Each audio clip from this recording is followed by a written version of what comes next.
నమస్కారం. దూరదర్శన్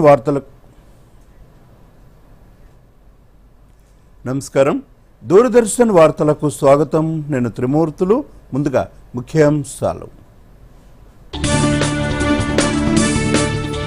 పార్లమెంట్లో కొనసాగుతున్న వాయిదాల పర్వం. బీహార్ ఎస్ఐఆర్పై విపక్షాల ఆందోళన. మధ్యాహ్నం 2 గంటలకు వాయిదా పడిన ఉభయ సభలు.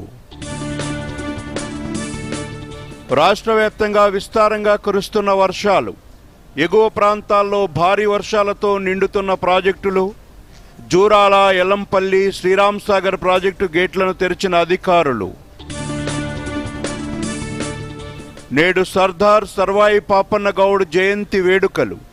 ట్యాంక్ బండ్ వద్ద విగ్రహ ఏర్పాటుకు సీఎం శంకుస్థాపన. రామంతపూర్లో కృష్ణాష్టమి వేడుకల్లో విద్యుత్తు తీగలు తగిలి 5 మృతి. దిగ్భ్రాంతి వ్యక్తం చేసిన ముఖ్యమంత్రి రేవంత్ రెడ్డి, మంత్రులు, బీఆర్ఎస్ వర్కింగ్ ప్రెసిడెంట్ కేటీఆర్. యూరియాపై పార్లమెంటు ఆవరణలో తెలంగాణ కాంగ్రెస్ నేతల నిరసన. రాష్ట్రానికి కేటాయించిన యూరియాను వెంటనే సరఫరా చేయాలని డిమాండ్. బీహార్లో తొలగించిన 65 లక్షల మంది ఓటర్ల జాబితాను అప్లోడ్ చేసిన ఈసీ. అభ్యంతరాలుంటే నివృత్తి చేసుకునేందుకు ఆధార్ కార్డు, ఎపిక్ నెంబర్లతో క్లెయిమ్లను సమర్పించాలని సూచన. అమెరికాతో చర్చల కోసం వాషింగ్టన్ చేరుకున్న ఉక్రెయిన్ అధ్యక్షుడు. శాంతిని సాధించడానికి బలమైన ఐక్యత అవసరమన్న జెలెన్స్కీ. పార్లమెంటు సమావేశాల్లో వాయిదాల పర్వం కొనసాగుతోంది. ఉదయం 11 గంటలకు ప్రారంభమైన ఉభయ సభలు కాసేపటికే వాయిదా పడ్డాయి. బీహార్లో ఓటు జాబితా వ్యవహారంపై విపక్షాలు ఆందోళన చేపట్టాయి. విపక్షాల నిరసనతో లోక్సభ 12 గంటల వరకు, రాజ్యసభ మధ్యాహ్నం 2 గంటల వరకు వాయిదా పడింది. బీహార్ ఓట్ల జాబితా సవరణను నిరసిస్తూ ఇవాళ ఉదయం పార్లమెంటు ఆవరణలో విపక్షాలు ఆందోళనకు దిగాయి. బీహార్లో ఓటర్ల జాబితా సవరణకు కేంద్ర ఎన్నికల సంఘానికి వ్యతిరేకంగా నినాదాలు చేశారు. ఎన్డీఏ ప్రభుత్వం ఓట్ల గల్లంతుకు పాల్పడిందంటూ ఆరోపించారు. కేంద్ర ఎన్నికల కమిషనర్ జ్ఞానేష్ కుమార్ వెంటనే రాజీనామా చేయాలని విపక్ష ఎంపీలు ప్లకార్డులు ప్రదర్శిస్తూ డిమాండ్ చేశారు. ఈ నిరసనలో విపక్ష నేత ప్రియాంక గాంధీతో పాటు పలువురు నేతలు పాల్గొన్నారు.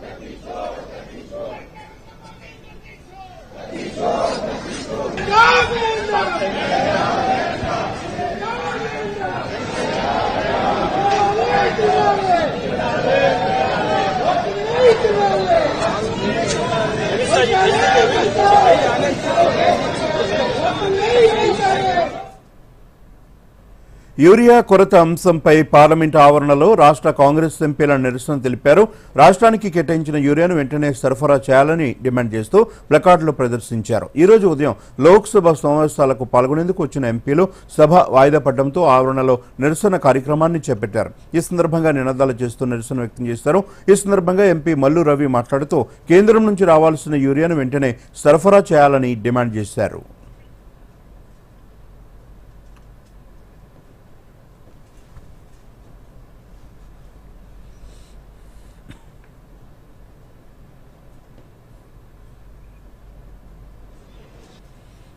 If this urea is not released, crops are going to be damaged and farmers are under hesitation.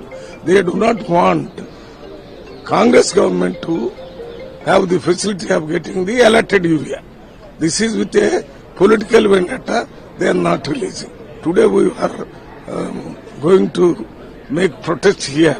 All our Congress 8 MPs from Telangana will demonstrate that, and we will also raise the issue in 0 hour and also in adjournment motion.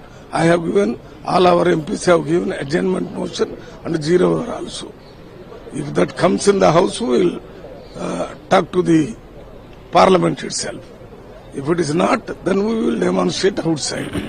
And we are going to meet Naddaji. Again, all Congress MPs will meet and request for release of 3 lakhs metric tons of urea immediately. NDA కూటమి ఉపరాష్ట్రపతి అభ్యర్థిగా Maharashtra governor CP Radhakrishnan పేరు ఖరారైంది. BJP parliamentary board సమావేశంలో ఈ మేరకు నిర్ణయం తీసుకున్నారు. మరిన్ని వివరాలు చూద్దాం.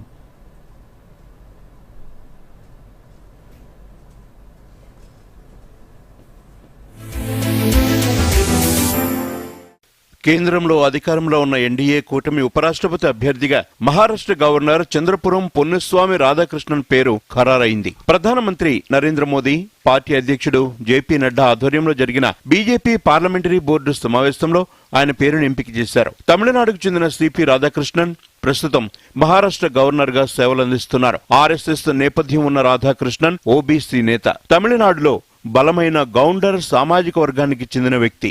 దక్షిణ భారత బీజేపీ నేతల్లో సిపి రాధాకృష్ణన్ అత్యంత సీనియర్ నాయకుడు. పార్టీకి అత్యంత విశ్వాసపాత్రుడు, పైగా వివాదరహితుడు. 1957 అక్టోబర్ 20న తమిళనాడులోని తిరుప్పూర్లో జన్మించిన సిపి రాధాకృష్ణన్ 16వ ఏట నుంచే ఆర్ఎస్ఎస్ జనసంఘ్లతో కలిసి పనిచేశారు. ఇప్పుడు ఆ అనుభవమే దేశ రెండో అత్యున్నత పదవిని అధిష్ఠించే స్థాయికి తీసుకువెళుతోంది. కోయంబత్తూరు లోక్సభ స్థానం నుంచి 1998, 1999 ఎన్నికల్లో పోటీ చేసి గెలుపొందారు. 2004 నుంచి 2007 వరకు తమిళనాడు బీజేపీ అధ్యక్షుడిగా పనిచేశారు. అప్పట్లో 93 రోజుల పాటు తమిళనాడులోని ప్రతి నియోజకవర్గం తిరుగుతూ 19,000 కిలోమీటర్ల మేర రథయాత్ర నిర్వహించి నదుల అనుసంధానం, అంటరానితనం, ఉగ్రవాదం నిర్మూలన గురించి ప్రచారం చేపట్టారు. ప్రధాని మోదీ తొలిసారి ప్రధానమంత్రి అభ్యర్థిగా బరిలోకి దిగిన 2014 సార్వత్రిక ఎన్నికల్లో కోయంబత్తూరు లోక్సభ స్థానం నుంచి పోటీ చేసి 3.89 లక్షల ఓట్లతో రెండో స్థానానికి పరిమితమయ్యారు. 2019 ఎన్నికల్లోనూ అదే స్థానం నుంచి పోటీ చేసి ఓడిపోయారు. 2023 ఫిబ్రవరి 12న తొలిసారి జార్ఖండ్ గవర్నర్ గా నియమితులయ్యారు.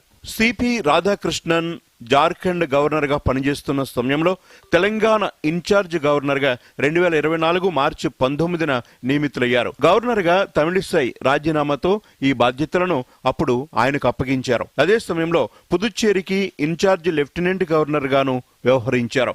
అదే ఏడాది జూలై 31 వరకు తెలంగాణ ఇన్ఛార్జ్ గవర్నర్ గా కొనసాగారు. ఈ 4 నెలల కాలంలో పలు పెండింగ్ ఫైళ్లను క్లియర్ చేశారు.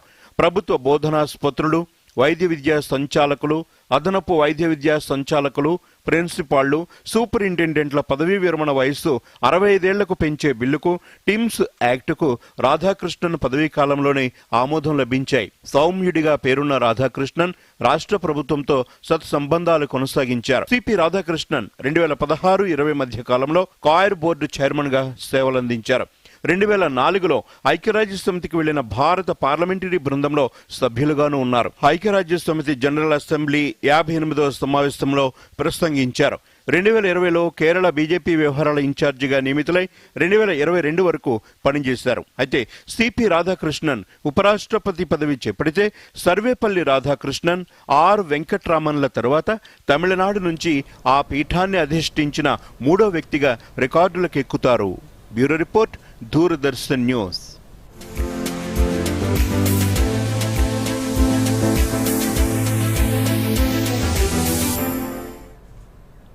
సర్దార్ సర్వాయి పాపన్న గౌడ్ 375వ జయంతి సందర్భంగా తెలంగాణ రాష్ట్ర ప్రభుత్వం ఆయన విగ్రహాన్ని ఏర్పాటు చేయనుంది.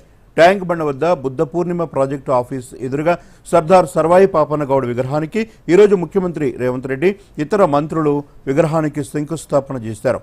విగ్రహం ఏర్పాటు చేసే స్థలాన్ని పిసిసి అధ్యక్షుడు మహేష్ కుమార్ గౌడ్, మంత్రి పొన్నం ప్రభాకర్, సీఎం సలహాదారు Vemireddy Narender Reddy, GHMC commissioner RV Karnan, Hyderabad జిల్లా collector Dasari Harichandana, HMDA commissioner Sarfaraz అహ్మద్లు పరిశీలించారు.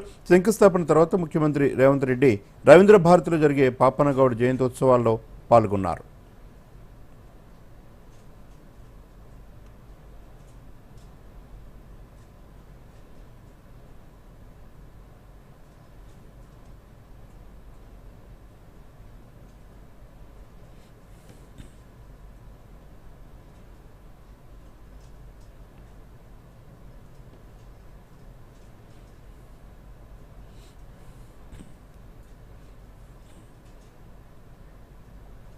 భద్రాద్రి కొత్తగూడెం జిల్లా చండ్రుగొండ మండలం బెండలంపాడు గ్రామంలో ఈ నెల 21న ముఖ్యమంత్రి రేవంత్ రెడ్డి పర్యటన ఏర్పాట్లను రాష్ట్ర రెవెన్యూ మంత్రి పొంగులేటి శ్రీనివాసరెడ్డి పరిశీలించారు. అనంతరం జిల్లా కలెక్టర్ జితేష్ వి పాటిల్, ఎస్పీ రోహిత్ రాజు, అశ్వరావుపేట శాసనసభ్యులు జారే ఆదినారాయణ, పినపాక శాసనసభ్యులు పాయం వెంకటేశ్వర్లు, భద్రాచలం శాసనసభ్యులు తెల్లం వెంకట్రావు, ఇల్లందు శాసనసభ్యులు కోరం కనకయ్య, వైరా శాసనసభ్యులు రామ్దాస్ నాయక్, సత్తుపల్లి శాసనసభ్యులు మట్టరాగమయ్యతో పాటు జిల్లా అధికారులతో సమీక్ష సమావేశం నిర్వహించారు. గిరిజన నియోజకవర్గమైన అశ్వరావుపేట నియోజకవర్గంలోని చండ్రుగుండ మండలంలో బెండాలపాడు గ్రామంలో సెలెక్ట్ చేయడం జరిగింది. గౌరవ ముఖ్యమంత్రి రేవంత్ రెడ్డి గారు 21వ తారీఖు మధ్యాహ్నం 2 గంటలకి చండ్రుగుండ పట్టణంలోకి వచ్చి ఇక్కడ నుంచి బెండాలపాడు గ్రామంలో గిరిజన గ్రామమైన ఆ గ్రామంలో సుమారు ఇందిరమ్మ ఇళ్లు ఆ గ్రామంలో 312 ఇళ్లు ఇవ్వటం జరిగింది. ఈ 312 ఇళ్లలో ఇప్పటికే 72 ఇళ్లు పూర్తయ్యాయి. దీంట్లో 27 ఇళ్లు రెడీగా అదే రోజు గౌరవ ముఖ్యమంత్రి రేవంత్ రెడ్డి గారి చేతుల మీదుగా గోప్రవేశం చేయటం జరుగుతుంది.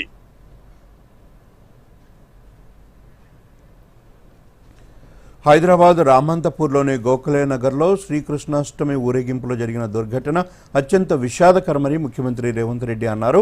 విద్యుదాఘాతానికి గురే 5 యువకులు మృతి చెందటం తనను తీవ్రంగా కలిచివేసిందని పేర్కొన్నారు. ఘటనకు గల కారణాలపై ఆరా తీయాలని మంత్రి పొన్నం ప్రభాకర్కు ఆదేశించారు. కాగా ఈ ఘటనపై మంత్రి పొన్నం ప్రభాకర్ తీవ్ర దిగ్భ్రాంతిని వ్యక్తం చేశారు. ఘటనకు గల కారణాలపై ఆరా తీశారు. గాయాలైన మరో 4 ఆరోగ్య పరిస్థితిపై మంత్రి పొన్నం ప్రభాకర్ అధికారులను అడిగి తెలుసుకున్నారు. వారికి నాణ్యమైన చికిత్స అందించాలని అధికారులను ఆదేశించారు. మృతుల కుటుంబాలకు ప్రగాఢ సానుభూతి తెలియజేశారు. వర్షాలు కురుస్తున్నప్పుడు ఇలాంటి విద్యుత్ తీగల వద్ద అప్రమత్తంగా ఉండాలని మంత్రి పొన్నం ప్రభాకర్ సూచించారు. కాగా ఈ ఘటనపై బీఆర్ఎస్ వర్కింగ్ ప్రెసిడెంట్ కేటీఆర్ విచారం వ్యక్తం చేశారు.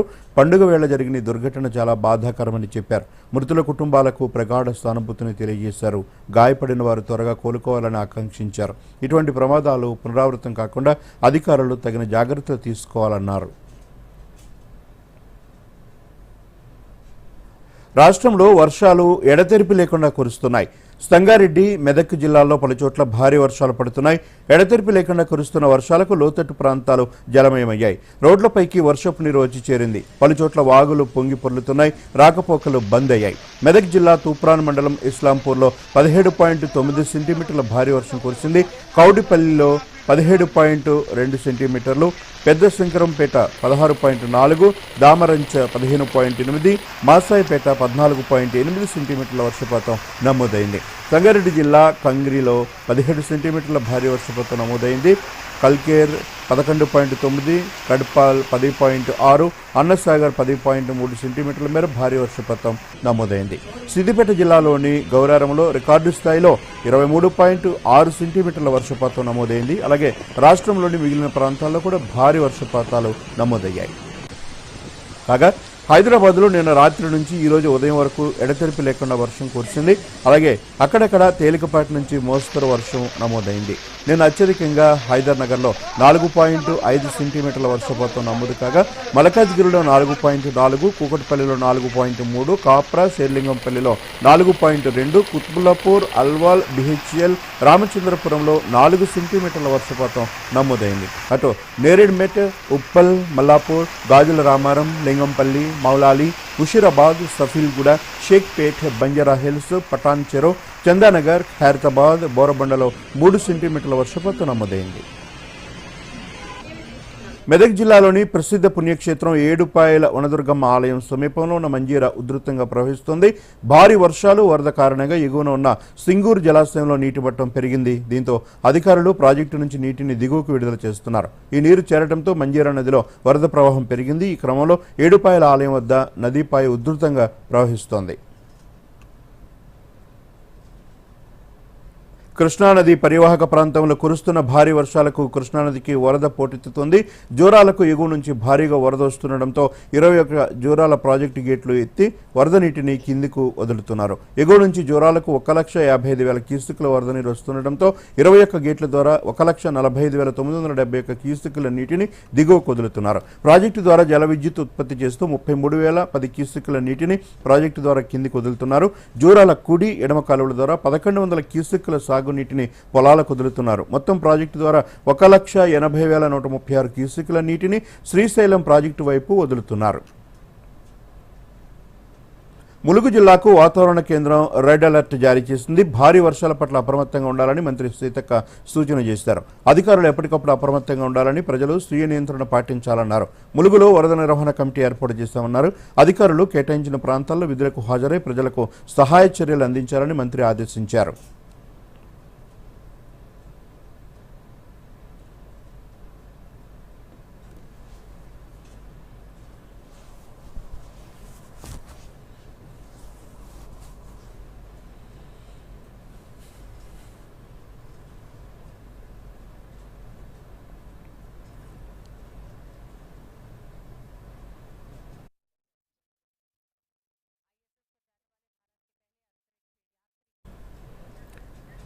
ములుగు జిల్లాలో ఎడతెరిపిలేని వర్షం కురుస్తోంది. అత్యధిక వర్షపాతం నమోదవుతుండటంతో ప్రస్తుతం జిల్లాలో రెడ్ అలర్ట్ కొనసాగుతోంది.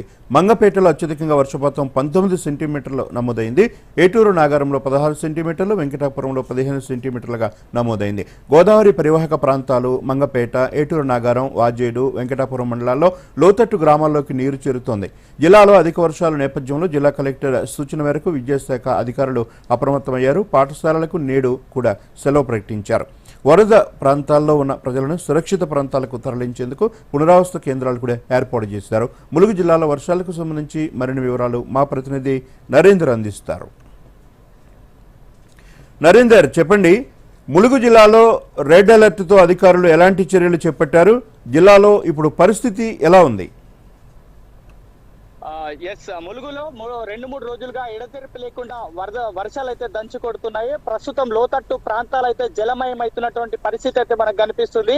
జిల్లా వ్యాప్తంగా ప్రస్తుతం 2 రోజుల నుంచి వర్షాలు కురుస్తున్నాయి. అదే విధంగా ఇంకా 4 రోజులు కూడా వర్షాలు ఉన్న నేపథ్యంలో ప్రస్తుతం ములుగు జిల్లానైతే రెడ్ అలర్ట్ గా ప్రకటించారు. ఇదే ములుగు జిల్లా వ్యాప్తంగా ఇవే వర్షాలు దాదాపుగా ములుగులో ఉన్నటువంటి 10 మండలాల్లో తీసుకున్నట్లయితే అటు ఏటూరు నాగారం, మంగపేట, అదేవిధంగా వాజేడు, వెంకటాపురం, తాడువాయి, మంగపేట ప్రాంతాల్లో వర్షాలు అధికంగా కురుస్తున్నటువంటి నేపథ్యంలో అధికారులు అయితే ప్రస్తుతం ప్రజలకైతే సూచనలు జారీ చేశారు. ఎవరు కూడా లోతట్టు ప్రాంతాల్లో ఉన్నటువంటి ప్రజలు ఎవరు కూడా బయటికి రావద్దు అంటూ కూడా అధికారులు అయితే సూచనలు ఇచ్చారు. ఇప్పటికే మంగపేట మండలంలో అధిక వర్షపాతం ముఖ్యంగా 19 సెంటీమీటర్ల వర్షపాతం నమోదవడంతో అక్కడ ఉన్నటువంటి ప్రధాన కార్యాలయాలు, తహసీల్దార్ కార్యాలయం కావచ్చు, అటు ఉన్నటువంటి గ్రామ పంచాయతీ కార్యాలయం మరియు అక్కడ ఉన్నటువంటి హెల్త్ డిపార్ట్మెంట్ లోకి కూడా నీరు చేరడంతో ఇప్పటికే అధికారులు కూడా అక్కడ ఉన్నటువంటి లోతట్టు ప్రాంతాలలో ఉన్నటువంటి ప్రజల్ని పునరావాస కేంద్రాలకు తరలించేందుకైతే అధికారులు చొరవ తీసుకుంటున్నారు. అలాగే జిల్లా కలెక్టర్ కూడా నిన్న మీడియా ముఖంగా కూడా ప్రెస్ మీట్ నిర్వహించారు. అందులో భాగంగానే ఇప్పటికే ప్రజలు లోతట్టు ప్రాంతాల్లో ఉన్నటువంటి ప్రజలు ఎట్టి పరిస్థితులను బయటికి రావద్దు, ఆ లోతట్టు ప్రాంతాల్లో ఉండి ఆ ఇల్లులు కూలిపోయేటువంటి పరిస్థితుల్లో ఉన్నటువంటి ప్రజలకు ఇప్పటికే సూచనలు జారీ చేశారు. పంచాయతీ కార్యదర్శులతో సహా గ్రామంలో ఉన్నటువంటి ఉన్నతాధికారులు అక్కడ ఉన్నటువంటి ఆయా గ్రామాలు ఏవైతే ఉన్నాయో వాటిని ఐడెంటిఫై చేసి అక్కడ ఉన్నటువంటి గ్రామాల్లో పూర్తి స్థాయిలో కూడా అక్కడ ఉన్నటువంటి స్థానికులను పునరావాస కేంద్రాలకు తరలించేందుకైతే అధికారులు అయితే సూచనలు ఇస్తున్నటువంటి పరిస్థితి అయితే ఉంది.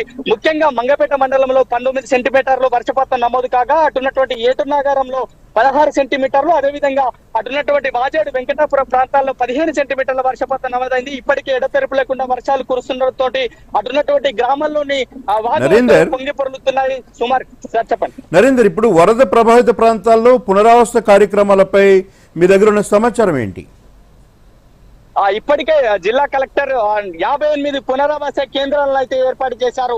ఎక్కడ వరద ముప్పు సంభవించినా కూడా అక్కడ పునరావాస కేంద్రాలకు ఎటువంటి ఈ యొక్క ప్రజలని చేరవేసే విధంగా అధికారులు అయితే చొరవ తీసుకుంటున్నారు. అదేవిధంగా వరదలకు సంబంధించి NDRF, SDRF అదేవిధంగా పోలీసు ఉన్నతాధికారులు ఇప్పటికే చర్యలు తీసుకుంటున్నారు. అలాగే ప్రస్తుతం వరద ముప్పు పెరుగుతుండటంతో లోతట్టు గ్రామాల్లో ఉన్నటువంటి ప్రజలను పునరావాస కేంద్రాలకు తరలించేందుకైతే ఈ యొక్క అధికారులు అయితే చొరవ తీసుకుంటున్నటువంటి పరిస్థితి అయితే మనకు కనిపిస్తుంది. ఇప్పటికే జంపన్నవాగు ఉధృతి కూడా పెరుగుతుంది. మరికొద్ది సేపట్లో జంపన్నవాగు ఉధృతి పెరిగి ఆ యొక్క బ్రిడ్జి మీదకి కూడా వరదలు వచ్చేటువంటి పరిస్థితి అయితే ఉంది. మంగపేట, ఏటునగరం అదేవిధంగా వాజేడు గోదావరి పరివాహక ప్రాంతాలన్నీ కూడా ప్రస్తుతం జలమయమైనటువంటి పరిస్థితి అయితే ఉంది. దాదాపుగా ఉన్నటువంటి ఏరియాస్ ఎక్కడ వర్షం పడ్డా కూడా వాగులు వంకలు పొంగిపొరలేటువంటి అవకాశం ఉంటుంది. పూర్తిగా కూడా గిరిజనులు నివసించేటువంటి ప్రాంతాలు ములుగు జిల్లాలో ఎక్కువగా ఉంటాయి. కాబట్టి అధికారులు చొరవ తీసుకుంటున్నారు. ఇప్పటికే ఎక్కడ వరద ముప్పు సంభవించినా కూడా అక్కడి నుంచి ప్రజలను పునరావాస కేంద్రాలను తరలించాలని నిన్న సీతక్క కూడా రైట్. Thank you Narender. ఇప్పుడు బులెటిన్లో షార్ట్ బ్రేక్. కరెంట్ బిల్, కిరాణం, స్కూల్ ఫీజ్ అన్నీ అయిపోయాయి. బడ్జెట్ రెడీ అయిందా? 5,000 మిగిలాయి. కొత్త చీర తీసుకుంటావా? వద్దు, పోయిన నెలలోనే కదా తీసుకున్నాను. ఇంకోటి వద్దు. ముందుగా బడ్జెట్ వేసుకోండి. చిన్న చిన్న పొదుపులని బ్యాంక్ లో సేవ్ చేసుకోండి. ఇక డబ్బు పెరుగుతుంటే చూస్తూ మురిసిపోండి. చెప్పవులే, ఇక వెళ్ళమ్మా. ఆర్బీఐ అంటోంది, పొదుపు చేసే వనిత సాధిస్తుంది ఘనత. Welcome back. మంచిర్యాల జిల్లాలో విస్తారంగా కురుస్తున్న వర్షాలకు తోడు ఎగువ ప్రాంతంలో కురుస్తున్న వర్షాలకు శ్రీపాద ఎల్లంపల్లి ప్రాజెక్టుకు భారీగా వరద నీరు వచ్చి చేరుతోంది. ప్రాజెక్టు సామర్థ్యం 20 టీఎంసీలు కాగా ప్రస్తుత నీటి మట్టం 19 టీఎంసీలకు చేరింది. ఇన్ఫ్లో 58.672 క్యూసెక్కులకు గాను 12 గేట్లు ఎత్తి 74.117 క్యూసెక్కుల నీటిని దిగువకు వదులుతున్నట్లు అధికారులు తెలియజేశారు. మాజీ మంత్రి సబితా ఇంద్రారెడ్డి, మాజీ ఐఏఎస్ కృపానందానికి తెలంగాణ హైకోర్టు నోటీసులు జారీ చేసింది. ఓబుడాపురం అక్రమ మైనింగ్ కేసులో వీరిద్దరిని నిర్దోషులుగా తేల్చుతూ నాంపల్లి సిబిఐ కోర్టు గతంలో తీర్పు ఇచ్చింది.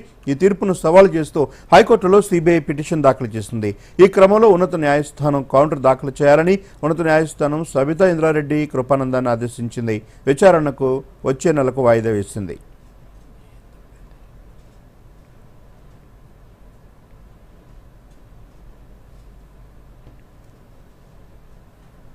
సూర్యాపేట జిల్లా కలెక్టర్ కార్యాలయంలో సర్దార్ సర్వాయి పాపన్న గౌడ్ 375వ జయంతి వేడుకలు నిర్వహించారు.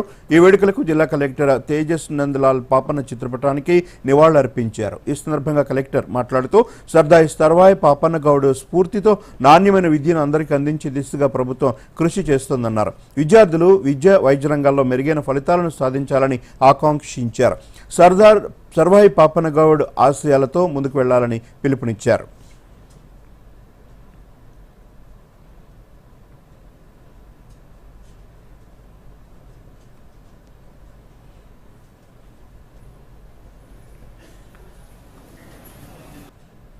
సామాజిక న్యాయానికి సంబంధించిన అంశాలు కావచ్చు, వెల్ఫేర్ యాక్టివిటీస్ కావచ్చు, వేరే వేరే విషయాలు మాట్లాడారు. చాలా సంతోషం. ముందుగా of course each and every one has some of the other priorities. వాళ్ళ పరంగా వాళ్ళు చూసిన సమాజంలో వాళ్ళు ఇచ్చిన ప్రయారిటీస్ డిఫరెంట్ ఉంటాయి. కానీ అన్ని విషయాలు మాట్లాడిన విషయాలు అన్ని ప్రజలకు సంబంధించి, వాళ్ళ అభివృద్ధికి సంబంధించి, వాళ్ళ వెల్ఫేర్ సంబంధించి.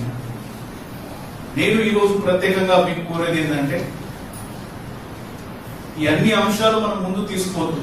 దాంతో పాటు ఇప్పుడు సత్యనారాయణ గారు అడ్వకేట్ ఉన్నారు, వారు మంచి విషయాలు మాట్లాడారు. చదివితే చాలా మార్పు వస్తుంది. మనం సాధించే విధానాలకి ఒక దిశ, ఒక బలం చదువు ద్వారా వస్తుంది. ఎస్ఐఆర్ స్పెషల్ ఇంటెన్సివ్ రివిజన్ తర్వాత ఆగస్టు 1న ప్రచురింపబడిన బీహార్ ముసాయిదా ఓటర్ల జాబితా నుండి పేర్లను తొలగించిన 65 లక్షల మంది ఓటర్ల జాబితాను భారత ఎన్నికల సంఘం అప్లోడ్ చేసింది. 2025 వరకు బీహార్ ఓటర్ల జాబితాలో పేర్లు ఉండి ముసాయిదా జాబితాలో చేర్చబడిన ఓటర్ల జాబితాను బీహార్ ప్రధాన ఎన్నికల అధికారి కార్యాలయం అధికారిక వెబ్సైట్లో అప్లోడ్ చేసింది. రాజకీయ పార్టీలు నియమించిన బూత్ స్థాయి ఏజెంట్లు, ఇతర స్థానిక ప్రజాప్రతినిధులు, అధికారుల సహాయంతో బిఎల్ఓలు గణన స్లిప్పులను అందుకొని ఓటర్ల జాబితాను సిద్ధం చేశారని బీహార్ సీఈఓ కార్యాలయం తెలిపింది. అభ్యంతరాలు ఏమైనా ఉంటే ఎవరైనా తమ ఆధార్ కార్డు కాపీతో పాటు ఎపిక్ నెంబర్లతో తమ క్లెయిమ్లను సమర్పించవచ్చునని నోటీసులో పేర్కొన్నారు. ఆగస్టు 1వ తేదీన డ్రాఫ్ట్ రోల్లో వారు చేర్చకపోవడానికి గల కారణాన్ని కూడా పేర్కొంది. సుప్రీంకోర్టు మధ్యంతర ఉత్తర్వుల తర్వాత ఎన్నికలు జరగనున్న బీహార్లో స్పెషల్ ఇంటెన్సివ్ రివిజన్ SIR కింద మినహాయించిన ఓటర్లను ప్రచురించారు. ముసాయిదా ఓటర్ల జాబితా నుండి మినహాయించిన 65 లక్షల మంది ఓటర్ల పేర్లను వారి తొలగింపు వెనుక గల కారణాలను కూడా ప్రచురించాలని సుప్రీంకోర్టు గురువారం భారత ఎన్నికల సంఘాన్ని ఆదేశించిందన్నారు. ఓబీసీ కమిటీ ఎన్నికలకు సంబంధించి రాజ్యసభ ఎంపీలకు బీజేపీ 3 లైన్ల విప్ జారీ చేసింది. పార్లమెంటు ప్రాంగణంలో జరిగే ఓటింగ్కు పార్టీ ఎంపీలందరూ రేపు హాజరు కావాలని ఆదేశించింది. రేపు ఉదయం 11 గంటల నుండి మధ్యాహ్నం 2 గంటల వరకు ఓబీసీ సంక్షేమ కమిటీ ఎన్నికలు జరగనున్నాయి. దేశ అభివృద్ధిలో తయారీ రంగం కీలక పాత్ర పోషిస్తోంది. అందుకే 11 ఏళ్ల ఎన్డీఏ పాలనలో దేశంలో మేక్ ఇన్ ఇండియాను ఉద్యమంగా ముందుకు తీసుకువెళ్లారు. కేంద్ర ప్రభుత్వ ప్రయత్నాలలో తయారీ రంగం వేగం పుంజుకుంది. 79వ స్వాతంత్ర దినోత్సవం సందర్భంగా ప్రధానమంత్రి నరేంద్ర మోదీ ఎర్రకోట నుంచి తయారీ రంగం మేక్ ఇన్ ఇండియా గురించి ప్రత్యేకంగా ప్రస్తావించారు. ఈ నేపథ్యంలో మేక్ ఇన్ ఇండియా ప్రగతిపై మరిన్ని వివరాలు చూద్దాం. గత దశాబ్దంలో కేంద్ర ప్రభుత్వం మేక్ ఇన్ ఇండియా కింద తీసుకున్న సాహసోపేతమైన సంస్కరణలు, దార్శిక విధానాలు దేశాన్ని ప్రపంచ తయారీ కేంద్రంగా మార్చాయి. రక్షణ, ఎలక్ట్రానిక్స్, ఫార్మాస్యూటికల్స్, అధునాతన వైద్య పరికరాల వరకు దేశీయ కర్మాగారాలు అవసరాలకు మాత్రమే కాకుండా అంతర్జాతీయ మార్కెట్లకు ప్రపంచ స్థాయి వస్తువులను సరఫరా చేస్తున్నాయి. 11 ఏళ్లలో దేశ ఆర్థిక వృద్ధికి తయారీ రంగం బలమైన స్తంభంగా నిలిచింది. కేంద్ర ప్రభుత్వం ప్రోత్సాహకంతో ఈ రంగం క్రమంగా విస్తరించింది. 2013-14లో మొత్తం గ్రాస్ వాల్యూ యాడెడ్ జీవీఏలో తయారీ రంగం వాటా 17.2గా ఉండగా 2023-24లో 17.5గా నమోదైంది. స్థిర ధరలకు జీవీఏ తయారీ 2013-14లో 15.60 లక్షల కోట్లుగా ఉండగా 2023-24లో 28.25 లక్షల కోట్లకు పెరిగింది. తయారీ రంగాన్ని ప్రోత్సహించడానికి కేంద్ర ప్రభుత్వం ప్రత్యేక ప్రణాళికలు అమలు చేస్తుంది. ప్రభుత్వం 2025-26 కేంద్ర బడ్జెట్లో 100 కోట్ల రూపాయల వ్యయంతో జాతీయ తయారీ మిషన్ను ప్రారంభించింది. ఇది కీలక రంగాలలో ఆవిష్కరణ, పోటీతత్వం, సామర్థ్యాన్ని పెంచే లక్ష్యంతో పనిచేస్తోంది. అలాగే 1.97 లక్షల కోట్ల వ్యయంతో ఉత్పత్తి సంబంధిత ప్రోత్సాహక పథకం అమలు జరుగుతోంది. ఎలక్ట్రానిక్స్, ఐటీ హార్డ్వేర్, ఫార్మాస్యూటికల్స్ సహా 14 రంగాలకు ఈ పథకం వర్తిస్తోంది. మరోవైపు రక్షణ రంగంలో ఒకప్పుడు దిగుమతిదారిగా ఉన్న భారత్ నేడు ఎగుమతిదారిగా మారింది. రక్షణ ఎగుమతులు 2013-14లో 686 కోట్ల నుంచి 2024-25లో 23,622 కోట్లకు పెరిగాయి. ఎలక్ట్రానిక్స్, మొబైల్స్ తయారీలోనూ ఉత్పత్తి పెరిగింది. ముఖ్యంగా ఎలక్ట్రానిక్స్ ఉత్పత్తికి భారత్ ప్రధాన కేంద్రంగా అభివృద్ధి చెందింది. ప్రపంచంలో అతిపెద్ద మొబైల్ ఉత్పత్తిదారుగా నిలిచింది. 2014-15లో మొబైల్ తయారీ యూనిట్లు దేశంలో 2 మాత్రమే ఉండగా 2024-25 నాటికి వాటి సంఖ్య 300కు చేరింది. భారత్ నుంచి 2014-25లో 1,500 కోట్ల విలువైన మొబైల్ ఫోన్ల ఎగుమతి కాగా 2024-25 నాటికి ఈ సంఖ్య 2 లక్షల కోట్లకు పెరిగింది. ఫార్మా రంగంలో దేశం అద్భుత ప్రగతి సాధించింది. ప్రపంచ ఔషధ పరిశ్రమలో భారత్ నేడు 3వ స్థానంలో నిలిచింది. 20% జనరిక్ ఔషధాలను, వ్యాక్సిన్లను ప్రపంచ దేశాలకు సరఫరా చేస్తుంది. ఈ రంగం టర్నోవర్ 2023-24లో 4,17,345 కోట్లకు చేరుకుంది. తయారీ రంగంలో విదేశీ ప్రత్యక్ష పెట్టుబడులు పెరిగాయి. గత 11 ఏళ్లలో భారత్కు వచ్చిన మొత్తం ఎఫ్డీఐలు $748.78 బిలియన్ చేరుకుంది. ప్రభుత్వం వార్షిక ఎఫ్డీఐలను $100 బిలియన్ పెంచాలని లక్ష్యంగా పెట్టుకుంది. మొత్తంగా కేంద్ర ప్రభుత్వం తీసుకుంటున్న చర్యలతో తయారీ రంగం వేగంగా వృద్ధి సాధిస్తోంది. Bureau report, Doordarshan news. రష్యాతో జరుగుతున్న యుద్ధం ప్రపంచం నమ్మే విధంగా ముగించాలి అని ఉక్రెయిన్ అధ్యక్షుడు జెలెన్స్కీ వ్యాఖ్యానించారు. అమెరికా అధ్యక్షుడితో శిఖరాగ్ర సమావేశంలో పాల్గొనేందుకు ఆయన కొద్దిసేపటి క్రితమే వాషింగ్టన్ డీసీకి చేరుకున్నారు. ఈ సందర్భంగా ట్రంప్, ఐరోపా నేతలకు ఆయన కృతజ్ఞతలు తెలియజేశారు. యుద్ధం ముగియాలనే బలమైన మా ఆకాంక్షను తెలియజేశామని, ఉక్రెయిన్ను రక్షించుకుంటానన్న నమ్మకం తనకు ఉందని అన్నారు. రష్యా ప్రారంభించిన యుద్ధాన్ని ఆ దేశమే ఆపేయాలని వ్యాఖ్యానించారు. గతంలో పెద్దగా ప్రయోజనం లేని సెక్యూరిటీ గ్యారంటీ కాకుండా ఈ ఈసారి భద్రతకు బలమైన హామీ ఇవ్వాలని జెలెన్స్కీ కోరారు. ఉక్రెయిన్ వాసులు వారి భూమి స్వాతంత్ర్యం కోసం పోరాడుతున్నారని, అమెరికా, ఐరోపా నుంచి వచ్చే ఒత్తిడితో రష్యా శాంతి ఒప్పందం వైపు మళ్లుతుందన్న ఆశాభావాన్ని వ్యక్తం చేశారు జెలెన్స్కీ. మరోమారు ముఖ్యాంశాలతో వార్తలు ముగిద్దాం. నమస్కారం. పార్లమెంట్లో కొనసాగుతున్న వాయిదాల పర్వం. బీహార్ ఎస్ఐఆర్పై విపక్షాల ఆందోళన. మధ్యాహ్నం 2 గంటలకు వాయిదా పడిన ఉభయ సభలు. రాష్ట్ర వ్యాప్తంగా విస్తారంగా కురుస్తున్న వర్షాలు. ఎగువ ప్రాంతాల్లో భారీ వర్షాలతో నిండుతున్న ప్రాజెక్టులు. జూరాల, ఎల్లంపల్లి, శ్రీరామ్ సాగర్ ప్రాజెక్టు గేట్లను తెరిచిన అధికారులు. నేడు సర్దార్ సర్వాయి పాపన్న గౌడ్ జయంతి వేడుకలు. ట్యాంక్ బండ వద్ద విగ్రహ ఏర్పాటుకు సీఎం శంకుస్థాపన.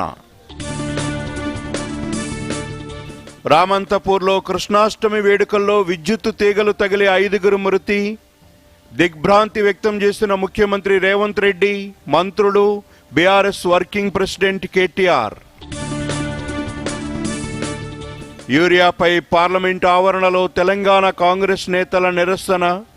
రాష్ట్రానికి కేటాయించిన యూరియాను వెంటనే సరఫరా చేయాలని డిమాండ్. బీహార్లో తొలగించిన 65 లక్షల మంది ఓటర్ల జాబితాను అప్లోడ్ చేసిన ఈసీ. అభ్యంతరాలుంటే నివృత్తి చేసుకునేందుకు ఆధార్ కార్డు, ఎపిక్ నెంబర్లతో క్లెయిమ్లను సమర్పించాలని సూచన. అమెరికాతో చర్చల కోసం వాషింగ్టన్ చేరుకున్న ఉక్రెయిన్ అధ్యక్షుడు. శాంతిని సాధించడానికి బలమైన ఐక్యత అవసరమన్న జెలెన్స్కీ. దూరదర్శన్ యాదగిరి వార్తలను ఇప్పుడు సోషల్ మీడియాలో కూడా చూడొచ్చు. యూట్యూబ్ అయితే డిడి న్యూస్ తెలంగాణ, ఎక్స్ వేదికగా అయితే DD news Telangana @DD Yadagiri news, Facebook అయితే డిడి న్యూస్ తెలంగాణలో చూసి సబ్స్క్రైబ్ చేసి లైక్ చేయండి, షేర్ చేయండి.